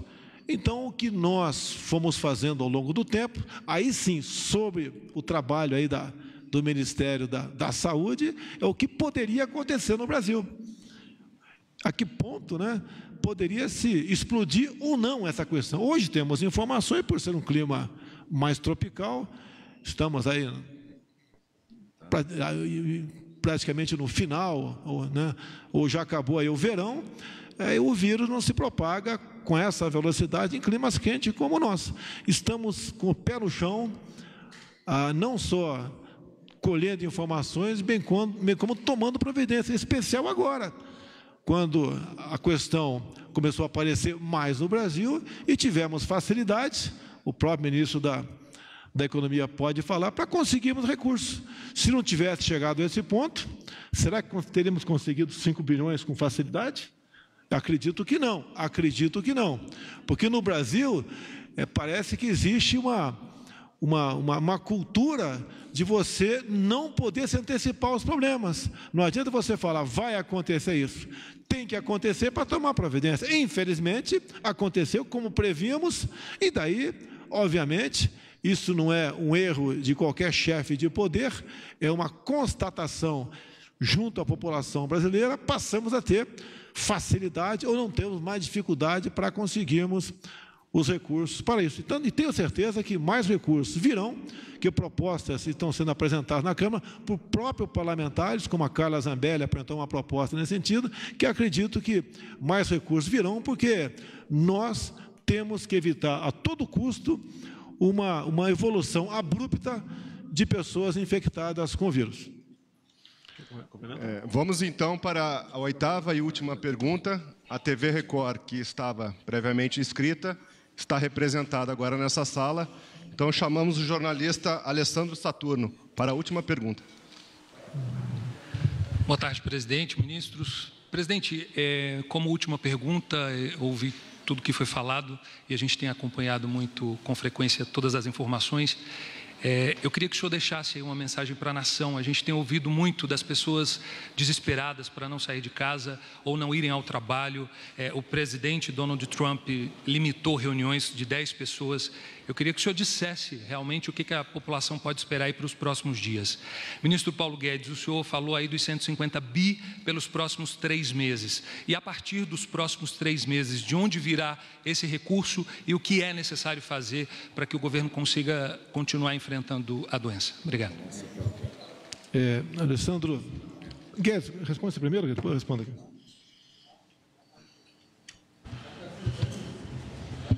Bom, essa primeira onda, de certa forma, é um ano semelhante ao ano passado, mas com muito mais intensidade, o impacto é muito maior. Quando nós começamos o ano passado, o Brasil vinha a 1,3 ritmo de crescimento, 1,3, de repente foi golpeado e caiu pela metade. No primeiro trimestre do ano passado, a economia brasileira girou a 0,7, porque houve 2 impactos, Brumadinho e o colapso da economia argentina, para onde nós exportávamos mais da metade da indústria automobilística, dos produtos de indústria automobilística e de exportação. Então, o Brasil foi golpeado logo no início. Nós entramos e fomos golpeados, a taxa de crescimento colapsou pela metade. Segundo trimestre, nós já estamos em recuperação, já reacelerando para 0,9. Terceiro trimestre, já estamos a 1,1. E no último trimestre, a economia brasileira já estava girando a 1,7. Ou seja, quando nós entramos em janeiro desse ano, nós já estávamos girando a quase 2%. Todos os empresários estavam registrando 2 dígitos. 2 dígitos. Crescimento de linha branca, imóveis, tudo girando a 2 dígitos. Então, o Brasil estava efetivamente decolando. Nesse sentido é que eu disse que era um fenômeno diferente do resto do mundo, porque o resto do mundo estava sincronizado em desaceleração já há 2, 3 anos. O mundo está descendo e o coronavírus remete a economia mundial com mais força ainda para baixo. O nosso caso era o contrário, nós estamos começando a reaceleração e fomos impactados. Então, o meu pedido foi sempre o seguinte: vamos reforçar o sistema imunológico do organismo. Da mesma forma que você fala, olha, dorme melhor, come mais, descansa bastante, evite abuso. Essas são as reformas estruturantes para o Brasil prosseguir e para isso ser só um impacto, uma onda. Essa onda que vem de fora é um tsunami, mas nós tínhamos condição de cruzar, de atravessar isso. Evidentemente, quando a coisa começa a chegar, e com todo esse horror que é, as pessoas parando, com medo, com pânico, a função tanto da presidência quanto do Ministério da Fazenda, da Economia, é dizer, vamos seguir em frente, vamos seguir em frente. Houve esse impacto foi sentido, a economia desacelera rapidamente, perde a arrecadação, e, ao mesmo tempo, o fato de termos que tirar do orçamento receitas que já estavam programadas, estava lá a Eletrobras com 16 bilhões. Então, a gente tira isso do orçamento agora, e não era para privatizar agora, podia ir até o fim do ano. Se nós acelerarmos as reformas, esse dinheiro ainda podia ser buscado. Como isso não se afigura, não se configura essa situação, nós tivemos que rever o orçamento. E, revendo o orçamento, a gente vê que tem uma desaceleração econômica, caem as receitas, e nós fomos empurrados, então, para esse artigo que nos dá a capacidade de incrementar a força do impacto. Tudo que nós anunciamos até agora foi exatamente diferimento de impostos e antecipação, ou seja, nós não atingimos ainda o fiscal. Agora o fiscal nos é permitido, porque nós suspendemos, com esse artigo 65 da Lei de Responsabilidade Fiscal, nós temos agora o espaço fiscal. Então, nós temos mais munição. Do ponto de vista de crédito, nós sabemos que podemos ampliar bastante. Do ponto de vista de recursos, agora, podemos gastar mais, primeiro para a saúde, logo depois para atenuar os diversos setores que vão sofrer o impacto. E se você pergunta se nós temos mais coisas, nós temos muito mais coisas e temos esse espaço fiscal. Podemos considerar, por exemplo, lá na frente, derrubar os encargos trabalhistas. E aumenta brutalmente a capacidade de geração de emprego. Mas temos também que continuar trabalhando. O Brasil pode dar um exemplo para o mundo, da mesma forma que deu o ano passado, quando milhões de pessoas em países avançados foram à rua para impedir a reforma da Previdência, os brasileiros foram às ruas para fazer a reforma da Previdência. Da mesma forma, nós podemos ter um Congresso que, em vez de fazer a quarentena de uma forma simplesmente passiva, nós podemos nos organizar, e os primeiros passos do Congresso parecem ser esses, para fazer uma televotação, fazer uma votação digital e estudarmos as reformas. Você vai ficar em casa parado? Não, você vai estudar as reformas propostas, vai aprofundar as reformas, e o Brasil estará, então, se preparando ao longo de 2, 3, 4 meses, se preparando para a reaceleração econômica, porque, eu repito, a nossa situação é diferente do resto do mundo. O mundo estava em desaceleração estrutural e o Brasil em reaceleração. Ele sofreu um impacto forte, nós não sabemos ainda o tamanho, estamos preparados para as respostas. A cada 48 horas podemos reeditar à medida que nos impacte, mas o que interessa a médio e longo prazo é justamente destravar os investimentos, modernizar, transformar o Estado brasileiro. Se nós dermos esse recado, durante esses 3, 4, 5 meses, em vez de serem meses de paralisia, forem meses de acelerar o destravamento de investimentos, fazendo reformas estruturais, você vê que as reformas estão nessa direção. Pacto Federativo, todos os entes federativos podiam estar se defendendo agora autonomamente, com recursos, todo mundo com dinheiro, com bala para enfrentar o coronavírus. Não, eles precisam de recursos do governo central. Então, o Pacto Federativo é nessa direção. Da mesma forma, o saneamento. Você vê uma calamidade dessa de saúde pública atingindo o Brasil, 100 milhões de brasileiros sem saúde e sem saneamento, sem água, sem esgoto.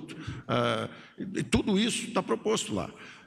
Essa capacidade de gestão descentralizada da crise, essa capacidade de destravar investimentos em saneamento, em energia, tudo isso está lá, em logística, o ministro Tarcísio precisa, as leis de concessões, tudo isso está lá. Então, vamos transformar esses 4 meses, em vez de pavor, em vez de pânico, vamos transformar isso em coragem, avanço das reformas estruturais, preparando um futuro melhor, porque o Brasil pode e deve ter essa reaceleração no segundo semestre, se nós trabalharmos bem. O que eu poderia falar para a população brasileira? O problema está aí, está batendo a nossa porta. teremos dias difíceis, dias duros pela frente. Agora, serão menos difíceis se cada um de vocês se preocupar consigo, com seus parentes e com seus amigos. Somente dessa forma, seguindo os preceitos ditados pelo Ministério da Saúde, como, em primeiro lugar, medidas básicas de higiene, nós podemos alongar a curva da infecção e de modo que nós, Poder Executivo, através dos nossos meios, hospitais e demais órgãos de saúde, atender aqueles que necessitarem e atender com qualidade. Somente dessa maneira nós podemos não resolver, até porque não existe vacina para a questão do coronavírus, mas podemos atenuar muito com as medidas tomadas por vocês e, da nossa parte, atender aqueles, porventura, infectados com os meios necessários e adequados em nossos hospitais. Primeiro, também diria que o pânico não leva a lugar nenhum.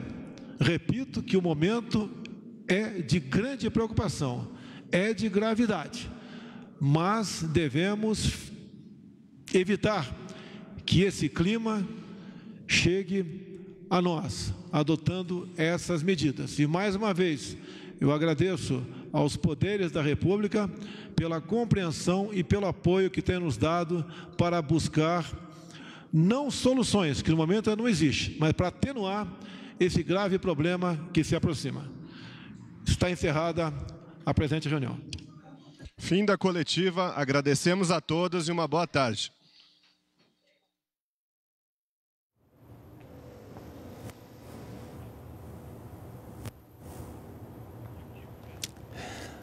Tá, e portanto nós acompanhamos ao vivo do Palácio do Planalto em Brasília, entrevista coletiva com a participação do presidente Jair Bolsonaro e ministros, discutindo e apresentando ações de enfrentamento ao coronavírus. Você fica agora com a programação da TV Brasil. Continue bem informado também pelas nossas redes sociais.